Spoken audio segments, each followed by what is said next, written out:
ताज़ा तरीन ख़बर असां शेयर कयूं था। ख़ालिद ख़ान लुंड जा घोटके जे अॻूणे डीसी ते हथियारनि जा लाइसेंस विकिणण जा इल्ज़ाम साम्हूं आया आहिनि। वज़ीर आज़म सेक्रेटेरिएट मोहम्मद अली ज़ैदी ख़िलाफ़ जांच जो हुकुम ॾेई छॾियो आहे। वज़ीर आज़म सेक्रेटेरिएट घोटके जे अॻूणे डेप्यूटी कमिश्नर सैयद मोहम्मद अली ज़ैदी ख़िलाफ़ जांच जो हुकुम ॾिनो आहे।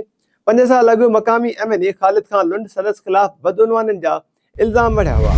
वज़ीर आज़म सेक्रेटेरिएट पारां 9 अक्टूबर 2025 ते जारी कयल लेटर में MNA ख़ालिद ख़ान लुंड जे 2020 वारी शिकायत जो हवालो ॾींदे वफ़ाक़ी घरू खाते खे DC ख़िलाफ़ जांच करण जो हुकुम ॾिनो वियो आहे। इन लेटर में ॼाणायो वियो आहे त मुअज़्ज़िज़ असेंबली मेंबर शिकायत में अॻूणे डेप्यूटी कमिश्नर सैयद मोहम्मद अली ज़ैदी ते इख़्तियारनि जे नाजाइज़ इस्तेमाल ऐं माली बेज़ाब्तिगियुनि जा इल्ज़ाम हया आहिनि। इन खां सवाइ शिकायत में इहो बि चयो वियो त हुन ॿियनि ज़िलनि जे गैर वासेदार माण्हुनि खे हथियारनि जा लाइसेंस विकिरो कया, जंहिंजे करे कचे में अमन अमान जो मसइलो पैदा थियो। लेटर में लाॻापियल इख़्तियारनि खे हिदायत कई वई आहे त DC ख़िलाफ़ जांच करे खेनि आगाह कयो वञे।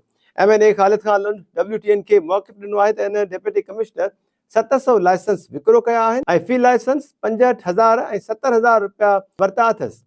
असांजे ज़िले में हिकु लाइसेंस बि नाहे। हुन डेप्यूटी कमिश्नर ख़िलाफ़ चीफ सेक्रेटरी नैब ऐं ॿियनि इदारनि खे लिखियो आहे। असां वटि सबूत आहिनि त उन हैदराबाद ऐं सखर जे माण्हुनि खे इहे लाइसेंस ॾिना आहिनि। हिकु भेरो ॿीहर तव्हांखे ॿुधायूं त ख़ालिद ख़ान लुंड जा घोटके जे अॻूणे DC ते हथियारनि जा लाइसेंस विकिणण जा इल्ज़ाम साम्हूं आया आहिनि। वज़ीर आज़म सेक्रेटेरिएट मोहम्मद अली ज़ैदी ख़िलाफ़ जांच जो हुकुम ॾेई छॾियो आहे।